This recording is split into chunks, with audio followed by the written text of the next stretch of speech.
go. So anyway, so for anybody who's watching this, this is South Portland, Maine. Michael Naylor coming to you with my beloved four friend, Paula, who is in Chile. And today we're going to talk about one of my favorite subjects, which is life as a type 4. So good to have you here, and so happy to be able to actually connect with you because it's been a long time. The last time I think I connected, you were dancing crazily at a part one and just, really burning up the floor and doing all sorts of wonderful things. And little did I know that you had such a gorgeous voice. Um, so anyway, welcome. And just how did you find out about the Enneagram? And, it's been a process to learn that you're a 4. Share what seems important to you. Oh, it's a pleasure to be here with you, Michael. Mm, Absolute pleasure. awesome. Oh, I found out about the Enneagram when I was doing my thesis for my acting school, like Mm, ending my career. mhm. And I actually worked with it very as an intellectual, through an intellectual level. I never actually brought it down to myself. Like, oh, I think I remember I thought I might be a 4, but I wasn't like very into it. And I worked with it. So how to use the Enneagram to create characters that were like emotionally very real, and that's what I did. Then my life went on, and I think probably 3 years after that, or even more, I was in a very down side in my life, and a friend recommended, like, oh, there's an Enneagram workshop. Would you like to go? And I was like, oh yeah, like, that'll be good. That'll be fine. And so I went to this Enneagram workshop, and what happened is that I typed myself as a 2, which is ridiculous because now I cannot see how I could have thought that I was a 2. The reason was that I know that there's a part of the 2 that the 4 needs to integrate, and I think that I was in a part of my life where I was very, very like in a very stressful situation, and I was like always trying to grasp on people, like, like, love me, stay with me, please love me, hey, I'm valuable. Like, I think that's what I thought, that made me think that there was a 2 when I wasn't at all. And it was afterwards, in the States, actually working with Ginger, that she said, like, you don't have a 2 energy. And I was like, no, I'm a 2, I'm a 2, I'm a 2. and and then she made this question that just resonated so much. It was like, would it be possible that you don't want to be a 4? And I was like, oh yeah, that's it. I don't want to be a 4. I don't want to be I don't want to be the sad, like, I know it's just one part of it, but the sad, depressive, emotional, the one that feels so different, this agony of feeling so different, of finding that you're never going to find your place, you're never going to find your group of people. Mm, Uh, so I didn't want to be there, and in that instant, I knew that yes, this is who I am. This is who I am. mm. That's how I landed Yeah, in my type. yeah. So in that landing, uh, have you had time to think about, oh, gee, when I was a younger version of myself, uh, oh, there's where maybe some of the 4 stuff came in, and maybe some of what I was attracted to, and what I struggled with. I mean, when you review your life, do you notice that some of the 4 patterns there, and how they played out in your life? Yeah, absolutely. Growing up, I felt painfully different, painfully isolated. Um, it was very hard for me to be sociable. Like, I think I had like social anxiety. So it was like I was always thinking the worst of me, of course, as before, like I don't have that, I'm not like this, I'm not like, I'm not. And so just the encounter with somebody else was so threatening to feel like that's going to be confirmed, like I'm not intelligent enough, I'm not sociable enough, I'm not like, and that was really really hard. So I always stayed away. I developed this, way of being in the world that was through studying. So like I felt like so many things I didn't have, I didn't own, in myself, that what I could do was like be a very good student and have very good grades, and that's how I was going to, try to control all these other aspects that I couldn't control, and find me like a space in the world through through that. But it was Yeah. very painful. My teenage years, very painful. So much self-hatred, very very low self-esteem. Um, so so yeah, I was always covering. I was actually all my teen years. This is how I this is how I wore my hair, because I was always trying to hide, Yeah. like Uh, always looking at the floor, hardly looking at people, like please don't see yeah. my face. Yeah. Yeah. Yeah. Well, I can really identify with that. I was painfully shy and couldn't talk to people. And please don't call on me in class. I had a rich imagination that, helped torture me also with self-hatred. But my only doorway was to play sports where I didn't have to talk. I could just play. But learning to talk to human beings, that took a long time for me to, I don't, gosh, a long time before I could just sit down and have a conversation. So I can really, that kind of, the self-consciousness, I felt like people could look right into my soul and see all of my deformities and all my Mhm. flaws. So, yeah, so um, uh, as matured and got older, how did you adapt? And you were working hard in school, and you had that sort of like I can control that and get some self-esteem there. Were there other things that helped you, or that you got involved in that sort of gave you a break from it? Yeah, I would definitely say salsa dancing, which is something that Yeah. not it didn't happen at my school. It's a very small group of people that actually dance here in Chile. And I think that was kind of an escape, because I could just as you're saying, like you didn't have to talk, just have to, use your body. And I could use my body, and I found out that it was so expressive, and like I felt like Mhm. this is me, and I can show it, but it's not threatening, and I don't have to, sustain a conversation. I think it was kind of a shield too, like I'm dancing, but I'm dancing in my space. It's like, Yes. Yes. it's who I am, and stay away. Absolutely. Absolutely.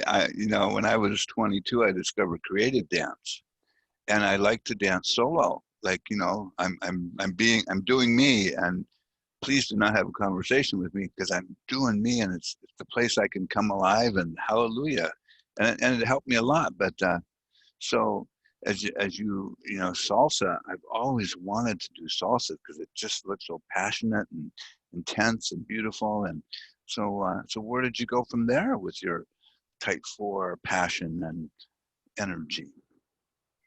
um, from there, well, parallel to salsa dancing, I would say was theater, because I started doing theater Oh, in high school, awesome. and there I also found, some like a safe place, um, like a different atmosphere, that it was very different from all the like the school rules. And you have to be the best, the best, how do you say it, like the best cheerleader. We don't cheerlead lead here, but Yeah, like, yeah, you know like yeah, yeah. if you weren't them, then you were nothing. So Yes, this was like this really small group of people that, we were talking about different things. We were, like finding out about what is to be human, and what about emotions, and why can't we be more sensitive, like, so. Yeah, awesome. That sounds like a really a good place to be. Uh, so, um, so when you started working with the Enneagram, we often it's a lot of different ways it gets described, but the individualist having a wish to have your own unique mark expression, and the introspective sensitive type. So tell me how you worked with your sensitivity and your emotional being. What's been the challenge? What's been the gift? Wow, well, the gift, just knowing my type, was like, it's like somebody gave me like the map of of, of myself, the map of how do you understand Paula in this world. Yeah. It was such a relief because I spent 9 years of therapy. 9 years is a lot of years to be in therapy. And I really didn't feel like, of course it helped. I cannot say it didn't help at all, Yeah. but when I found out about my type, I was like, wow, I mean, yeah, this is what I need. Mm, Therapy didn't really give me the tools that I needed to, okay, but how do I work in this world? yeah. How do I function? Yeah. And the Enneagram just, gave me that mirror, and it was like, oh, okay, thank you. Here's my starting point. Now I know where I can move. I know what I'm good facing, what the struggles I have, and I know how to work on them. What I would say the curse is that it's an ongoing process. It's an everyday process. It's like it never ends. Yeah. I for This is my experience, of course, but it never ends. You're always fighting this mental pattern, mental heart pattern, where you're always going back to painful conversations, painful periods of your life, Mm, recreating that, bringing that emotion, the ocean of emotion here when it's not happening, when it already happened. It's in the past. You can move on, and it's hard, it's challenging. But the beautiful thing is that the Enneagram showed me, like, hey, you're knocking on the past, come back. You know where this is going, you know what the emotion is going to bring. uh, Come back, look at uh, the beauty here, present right now. yeah. Yeah.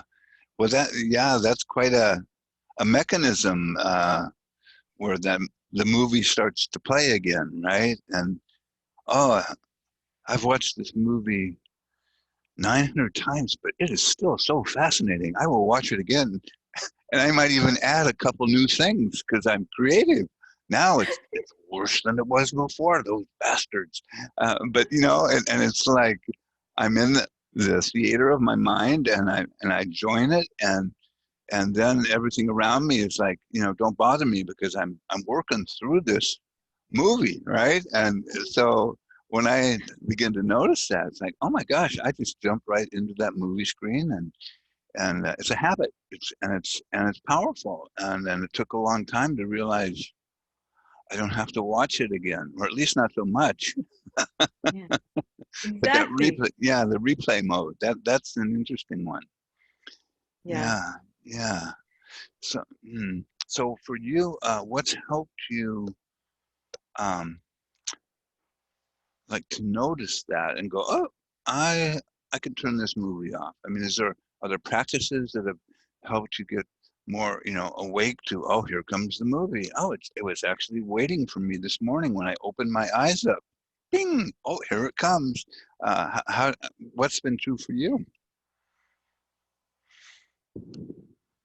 I definitely, meditation has helped tremendously because I can catch myself doing it.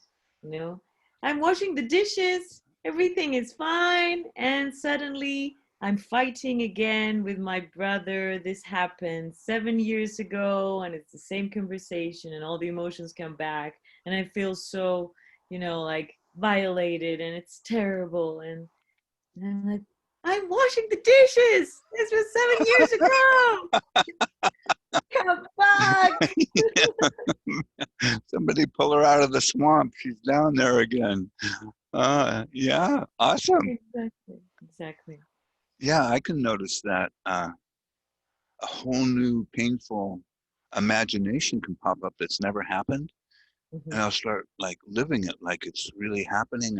I go, wait a second, that person has never even said that to me. What? Like, go away, come on, right? But it's like, yes, Entire conversations in your head. This is yeah, never going to happen. Probably never going to meet that person again, but you're having this amazing conversation. and I can feel it in my body, so it must be real. Oh no, it's not.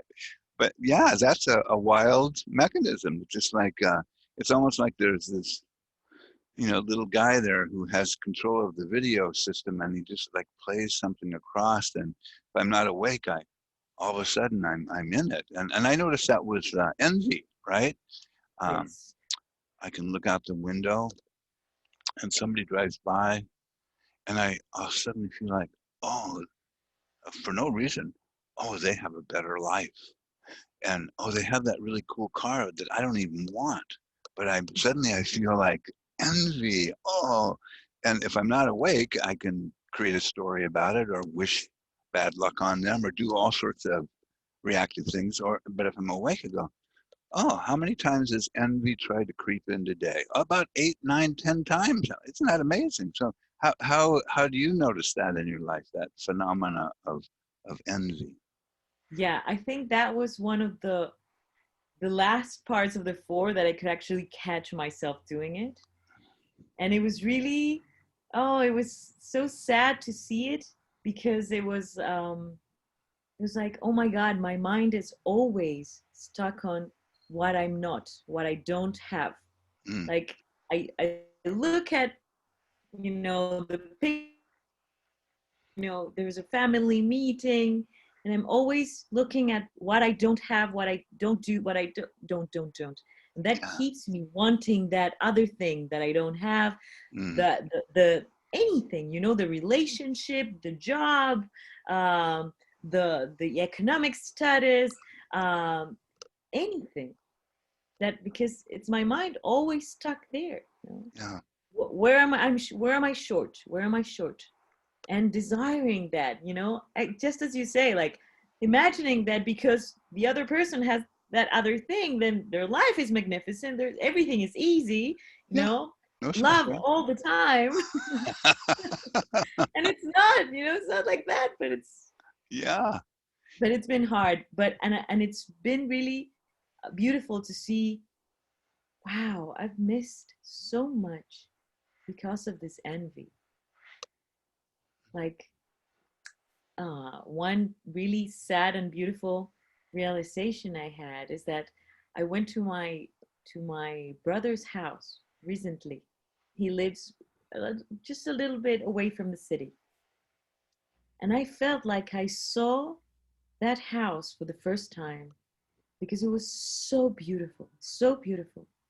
And all the while we were talking about buying the house and it's so far away, like all the time, all I thought was, negative things. Oh no, this is too far away. This is ridiculous. You shouldn't do this. No, no, no, no. I went to the house, didn't find it very good, like, oh. And then it was like, when I saw it again, it was like, that was envy. That was envy. And now I see the beauty of it because Mm, I took off that, yeah. you know. Awesome. Yeah. Well, you know, it, it's miraculous that we can actually observe these things because they're so compelling and quick. And if you don't know they exist, it just sort of gets swallowed by the patterns, right?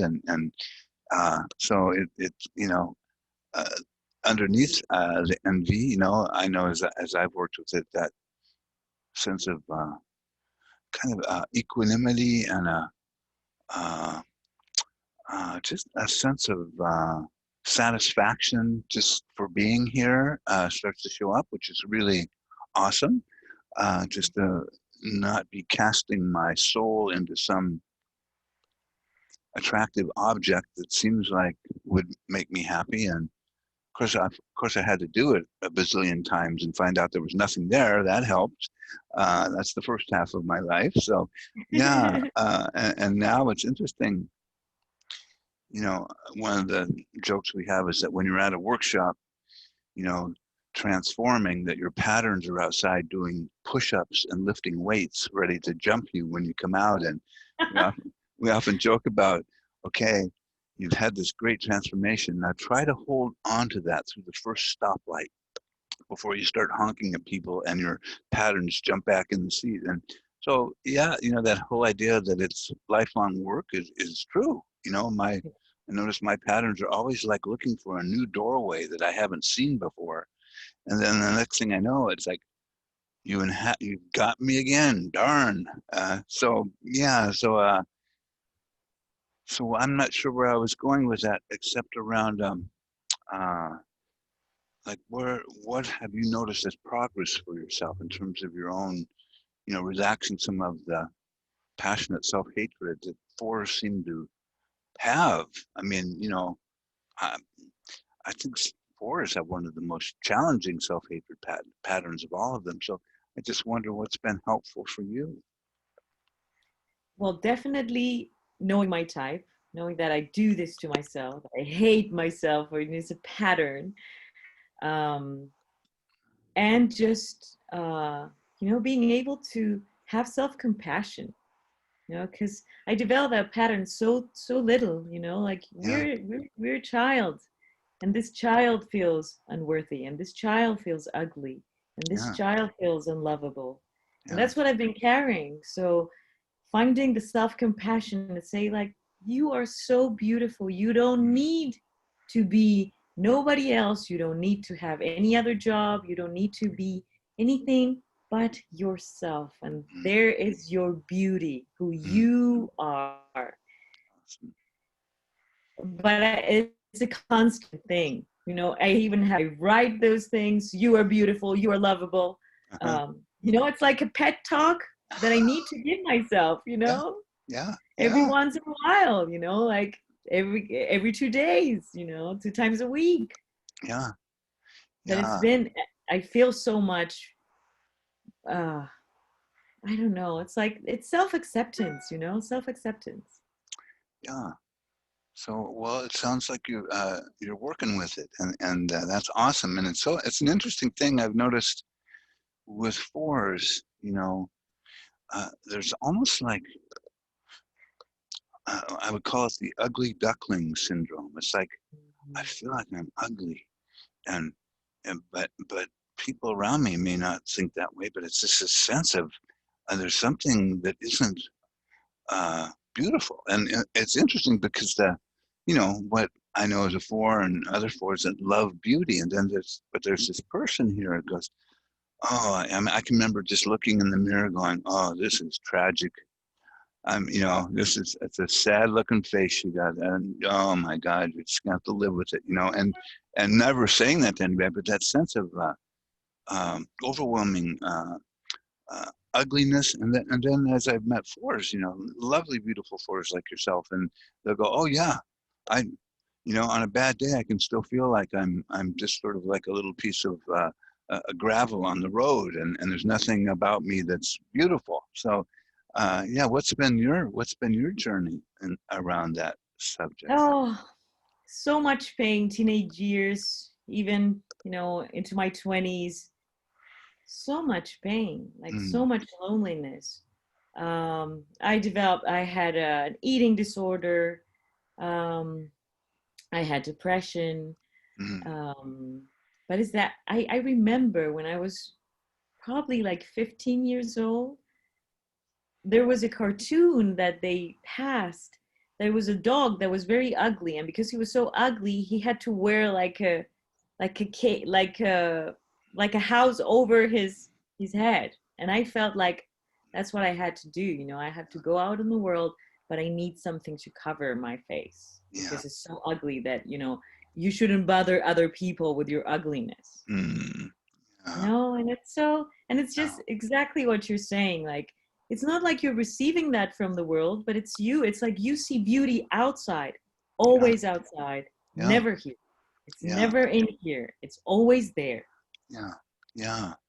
And have there been practices or things that you've done that have uh, woken up that contact with your innate beauty and your um, just the radiance of your beingness? I mean, what's helped you? What's helped me is, as I said before, like self-compassion. Like, you know what? You are this, Paula. You have this face, you have this body. This is who you are here in this world now. You can go on hating her. Nothing is going to change. Your face is not going to change. Your body is not going to change.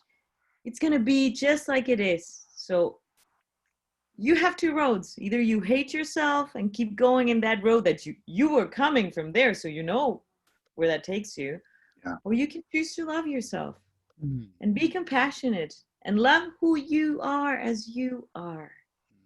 beautiful. Yeah. And that's helped. But as I said before, it's a constant work.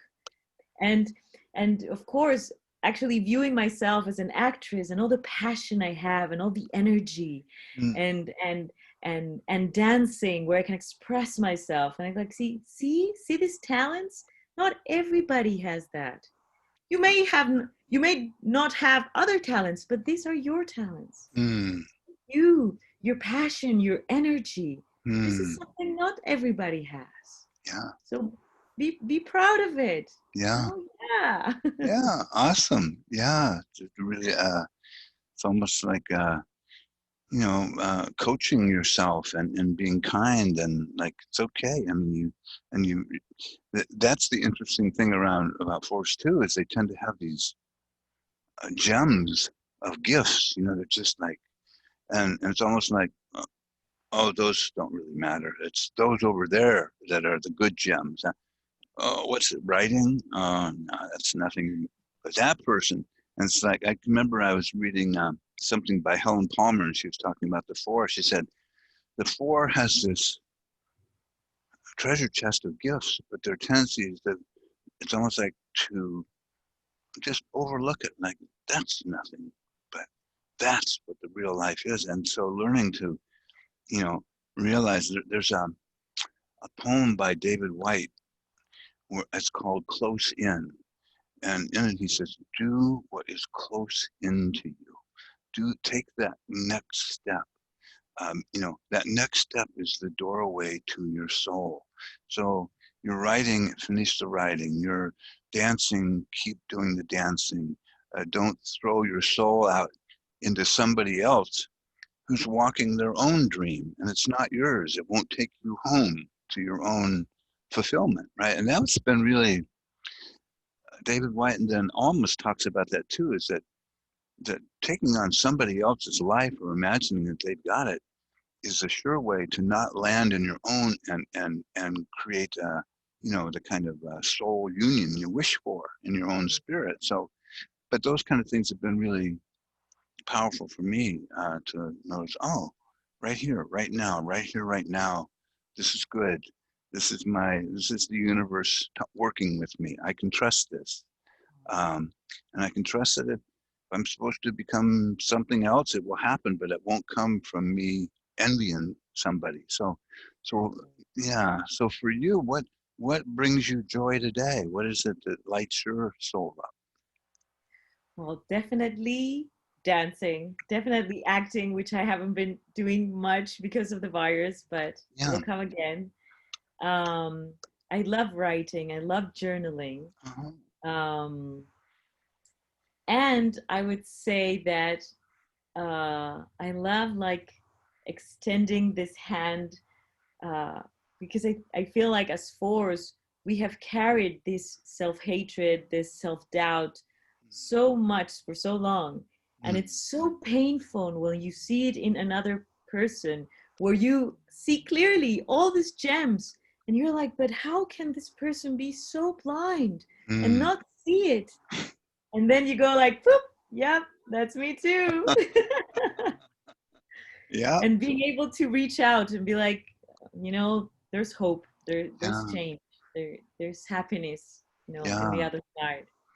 beautiful. Well, that so one of the things that I was talking to Don Riso one day, and I said, I have this funny thing where I completely forget what I do well. He said, yeah, yeah, I have that too.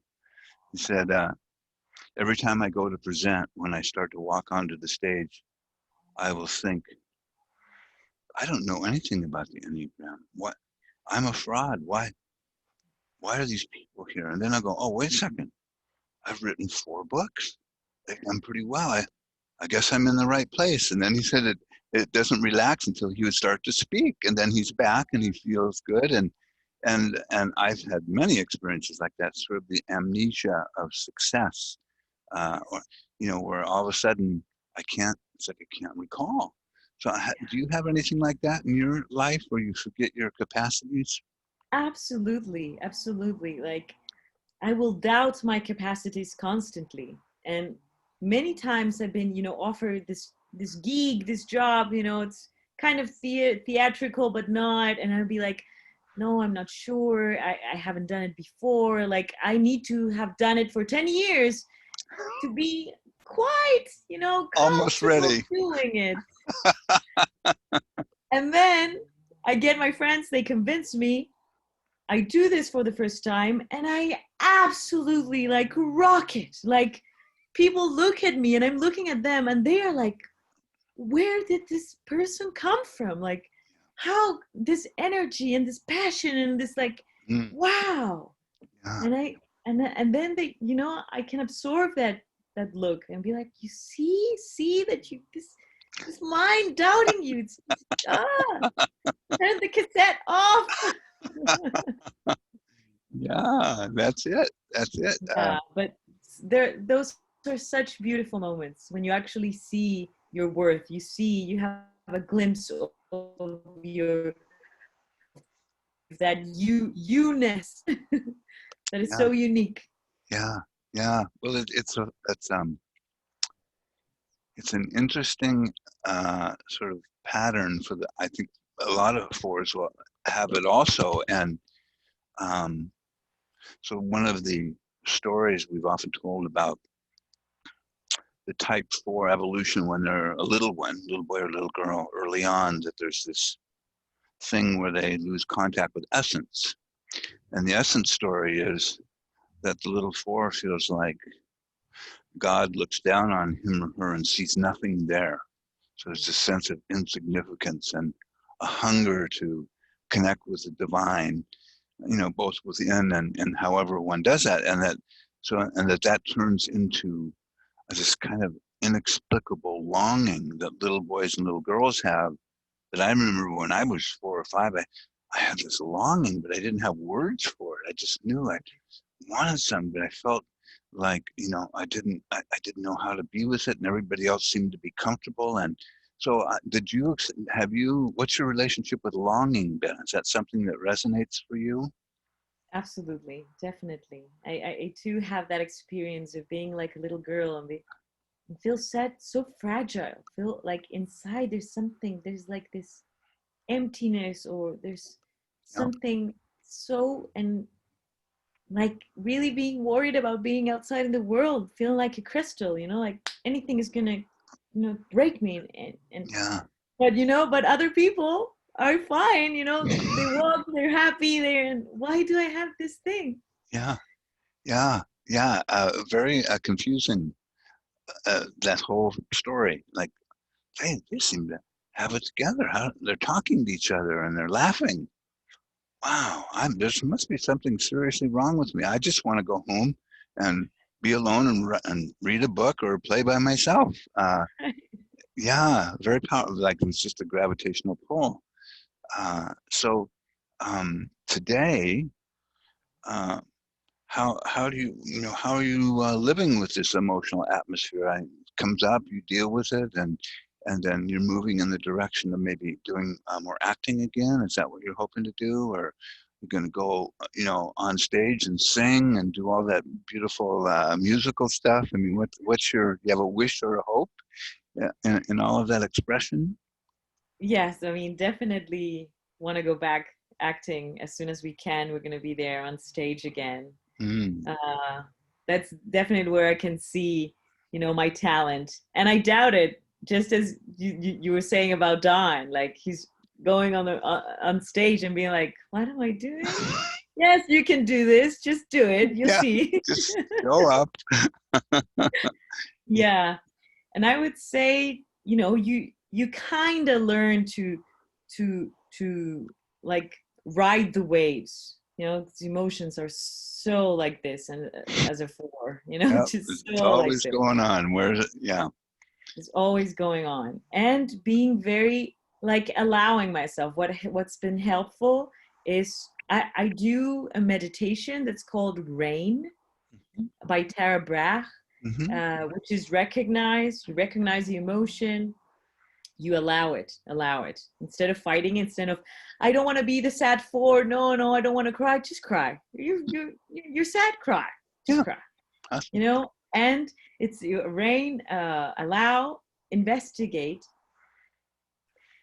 which is like what's the story, what is it, why are you sad, Hmm. what's the voice telling you, that you're unworthy, that this that happened makes you unworthy, that you're not lovable, and then Mm. find out, and then I nurture, like just like as I was a very small little girl, Hmm. like, you're okay, I love you, you only need me, Yeah. everything's gonna be fine, it's Awesome. fine if you're hurt. Mm. So allowing that, for a moment, instead of like trying to not be in the emotion, which is just, just shifting the emotion into anger or anything else, but it's going to keep shifting until Yeah. you actually, just face it. Yeah. Yeah. Well, and that's awesome. I think, in a lot of the different schools, whether it's Pema Chodron, she talks about that in the Gurdjieff world. There's a story about, don't try to suppress anything that comes through. Just notice there it is. And as I'm reminded, as my teacher says, you're not going to get rid of your patterns. You're just not. You're going to learn how to navigate, but they are your roommates. They're not going away anytime soon. So you can befriend them, or you can notice, like I think of it sometimes like unruly children. Like, if I'm starting to react, oh, my children are just out of control.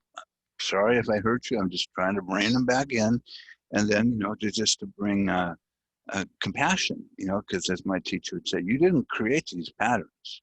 You're not the patterns. They have a life of their own. Have you noticed? Yes, I have noticed.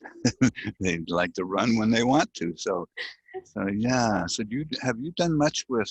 Of course, so you went through all the training, and you're a certified Riso Hudson teacher, and as you went through the whole Riso Hudson training and all, did you do much work with sensing your body, learning to sense your body? Was that a part of your path? Yes, yes, yes, definitely. I I think, my theater training helped a lot because it was all body, body, body. Yeah. Uh, but it's definitely something to use for because it's so much mind, heart, mind, heart, mind, heart, that it's Right. like bring it back to the body. Yes. Feel your feet, Yeah. feel your skin. Feel the ground. Yeah. That helps to bring it Yeah. back. Awesome. Awesome. And so, do you have any type four uh, role models or people fours that you go, oh, that's an awesome four? Anybody who comes to mind for you? Oh my God, never thought about that. Not really. Hmm. I don't know. I think I read somewhere that Michael Jackson was a four. I don't know. I loved his like sensitivity and uh It's but I creative. don't know. I don't know. Not really, I think. Okay. Okay. Well, there's a lot of sort of type four poets who are pretty interesting, like Leonard Cohen is a type four. He passed away a couple years ago. David White is a pretty awesome poet. But so I just wondered if you had any, and Michael Jackson, there's been sort of a story that he might be a type two because somebody said, well, he doesn't do autobiographical art. Uh, Mm, but I don't know. He certainly has massive creativity right. and inventiveness, and like no, I don't think anybody's been as powerful in in the stage that he rests on. So yeah, I imagine the dance stuff is what I always adored about his work. Is Yeah. just and learning. As a part of a street funk company for a while, where we did performances and did street funk and hip hop, and what a joy that was. So um, yeah, well, so we've talked. How about got envy, and then there's that sense of the outsider, like suddenly feeling like I'm kind of on the outside, and how do you navigate that today? I mean, do you notice it and go, oh, there's the pattern, or what happens for you?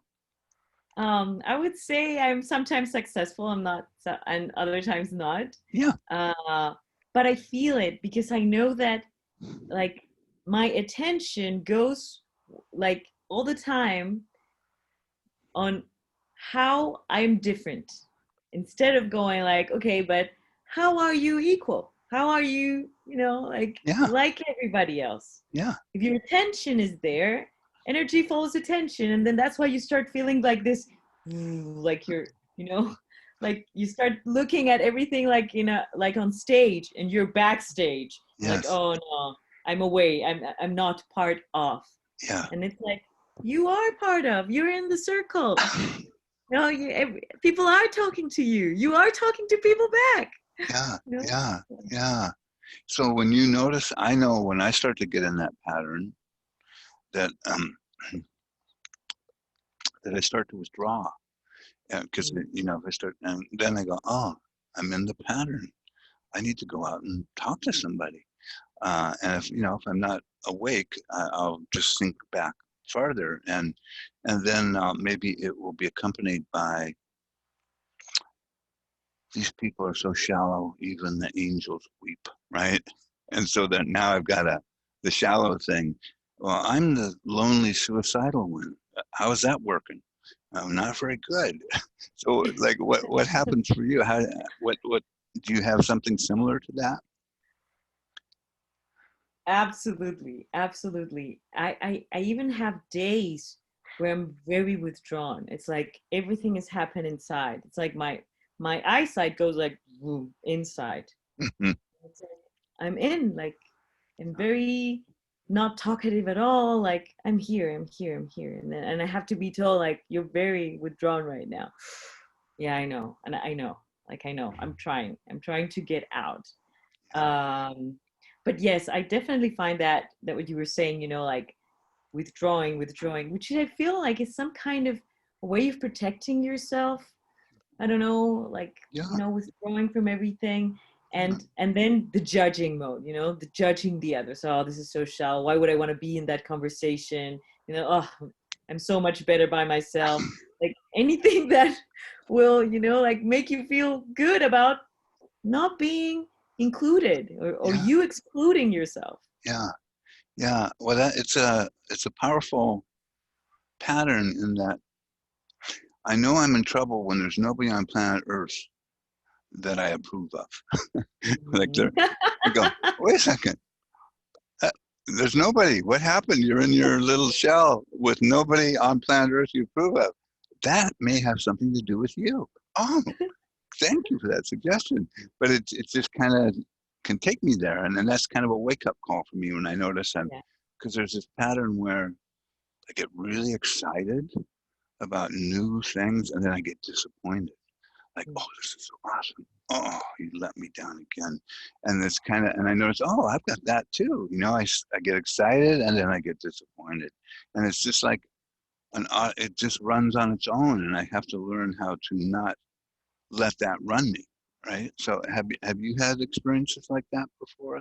Yes, definitely. Like, wow, sometimes something is so much like, oh, this is so great what we're doing, and oh, this project is amazing, and oh my God, finally, this is my chance, like anything.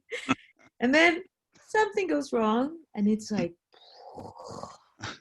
of course, it was never gonna happen. I'm never gonna get through this. I'm never, and what helps is being like, okay, it's you, you move black and white, life is not black and white. Mm, And, try to reach the middle point. This is not the yeah, end of the world. This is not as terrible as you're picturing it. yeah, It's, and understanding that there's a fiction in my mind that I see all the time, like the romantic one, the yeah, yeah, romantic, yeah, just a beautiful picture of how this is going to end, and everything is perfect. Life is not like that. Of course, if you're looking at this amazing picture and comparing it with life, it's not so good. But that was all your imagination, yeah, not based in reality, but based in absolute illusion. yeah, yeah. It's a, I, I call it a trance. It's like the four trance that it's like, oh, this is spectacular. And oh, it's never going to happen. Oh, and I noticed for myself, there'd be almost like an addiction to the excitement, like the possibility, and then I would inflate it even more, and I idealize it, and then somebody life would pop the bubble, and I would go crumbling, and over time I've learned to notice that, not to inflate, Mm. and just notice, oh, that I have the urge to inflate this. Isn't that interesting? Well, how's that work before? Not good. So let's just be with this and notice it. But yeah, so, and sometimes in relationships, fours will say, oh, yeah, I can just like fall in love with this person. And then 4 days later, I notice how they put the toothpaste cap on and I go, I am done with you, right? You are rejected into the bowels of hell. You have disappointed me. But how has that operated for you? It's like, for me, it's like some, heaven opens up, this amazing person comes, and it doesn't have to be romantically all the time, but Hmm. it's like, oh, this person is perfect. I found the perfect person, for anything, but the perfect person. Yeah. And then the perfect person in your mind is a human and acts like a human, and you're like, oh, no, no, no, no. You're ordinary. You can move on. Like, it's like we're looking for perfection in somebody else, Hmm. and then when we see the human form, the human expression of it, it's not so beautiful. It's Yeah. not so fantastic. Yeah. Yeah. And And I was expecting to be like this all the time. Yes. And no, it's normal.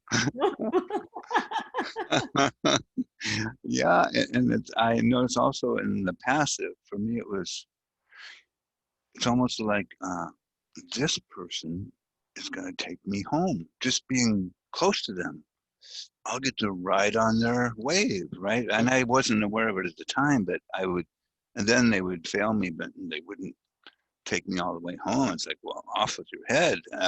But it took a while to learn that was a part of the excitement of it. Was I was going to be free of learning how to do it myself.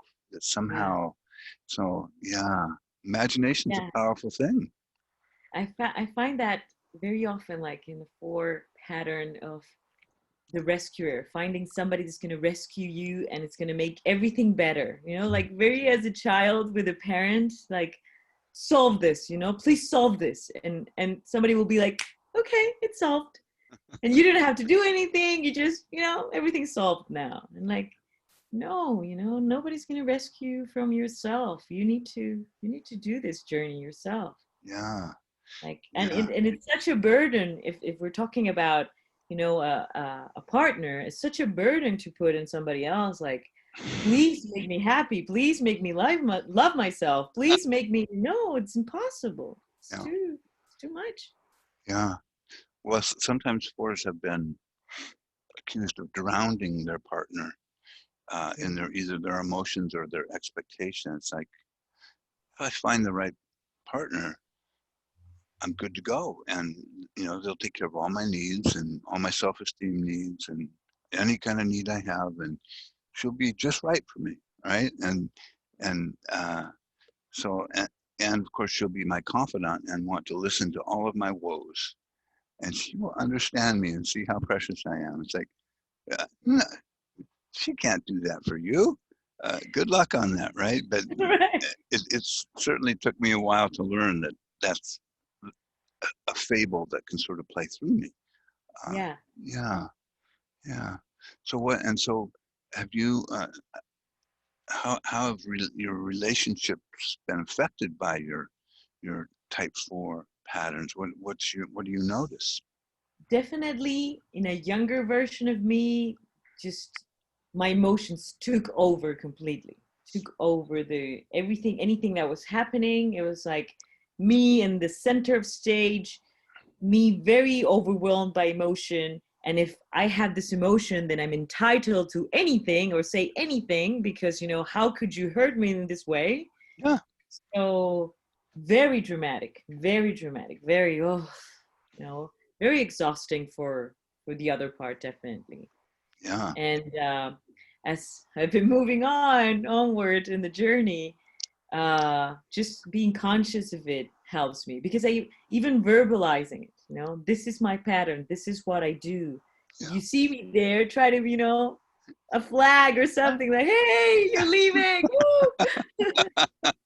come back, anything like that, and of course knowing that this is my emotions, I'm entitled to my emotions, but Mm, I need to process them if I want to communicate in an effective and loving way with my yeah, partner. I yeah, can't just throw my energy because I have tons of energy and passion, so I can't just throw this to somebody else and then be okay with it, be like, oh, I'm fine now, and the other person is like, oh. you just pushed me over the edge. Oh, Exactly. really? You got to lighten up. I'm fine now, right? I, I've often used the idea that there was a time in my life where I would sort of go to the edge of a cliff and go, oh, so much pain. Oh God, it's horrible. And people would go, oh my God, I hope he doesn't jump. And they would come and try to help me. And then I'd go, oh, I'm better now. And I would just walk away. And they'd go, whoa, whoa, whoa, whoa wait, I, what happened there? And now we're all worried. Oh, I'm fine. So it's just crazy, funny stuff. So, yeah. So when you work with fours, um, what's that like for you to work with another four? Or in coaching or in wherever you go. What's your experience? I would say it's challenging, but at the same time, it's such a beautiful uh, like a dance, because it's challenging because you're like, oh, like seeing yourself and be like, oh yeah, I got that. And at the same time, it's beautiful because like there's such a heartfelt connection with that pattern, like with the suffering, the real suffering that the person goes through being in the pattern. That's been like it's beautiful to feel like you can be some kind of light, like here's the light, like if you walk to it, it's Yeah, gonna get better, it's really yeah, gonna get better. And it's not me, it's just, it's the enneagram, yeah, but here's a yeah, light. yeah, yeah, yeah. Well, yeah, I find if they're stuck in the patterns pretty strong, there's a part of me that wants to go, come on, move past that. Like, come on now, and I go, well, how many years did it take me to do that? Well, that doesn't matter. Come on, let's go, right? Well, 10, 15, however many. So, yeah, it's interesting that how easy it can be to forget sometimes that, oh, yeah, I sometimes am just grateful that I got through so much. It's like, phew, I didn't know. I thought I was going to end up, dying before I ever felt joy and satisfaction and happiness. So I'm grateful just about every day to not be caught in my patterns, or not so much. So, yeah. So, do you have like a gratitude practice that you follow, or anything like that? Or I hear that you really do a lot of, you know, reframing of things and bringing it, which is really awesome. But yeah, so what do you notice yourself being grateful for?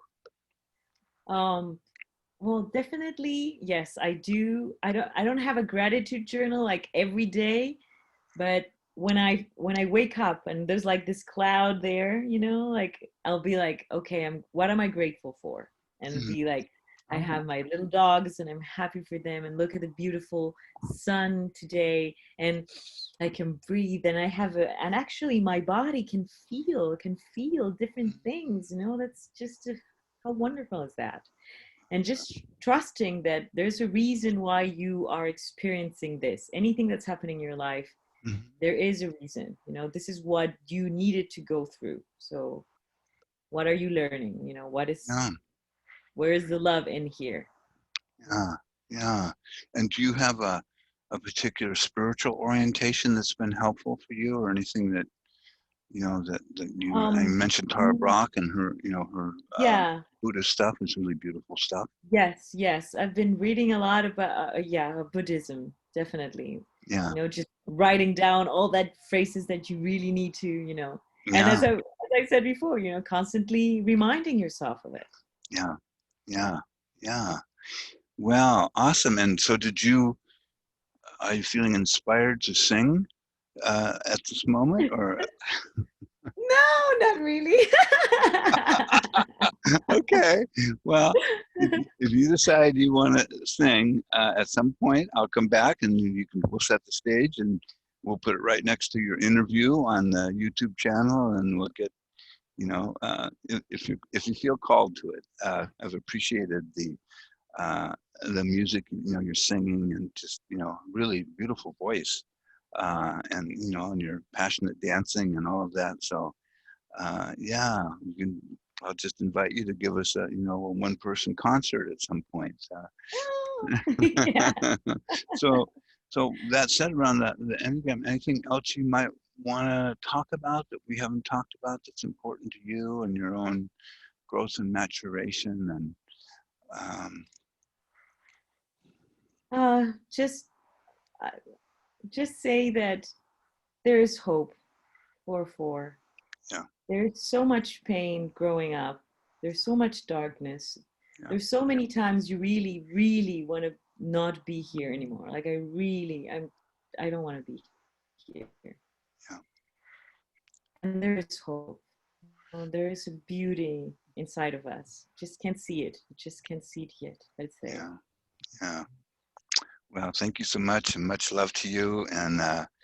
Uh, and when I get this up on YouTube, I'll let you know. And Yes. if you look at it and go, oh no, that's not any good, then we'll take it off. But so anyway, it's just really a pleasure to be with you and just to hear your experience and your hope. Mm. There is hope, and I often think of just like, don't give up, just don't give up. The miracle will happen. Just keep hanging in. So, all righty. So take care Mm. and thank you. Thank you so much, Michael. That's Take great, care. Be great to safe. see you, Paula. Bye.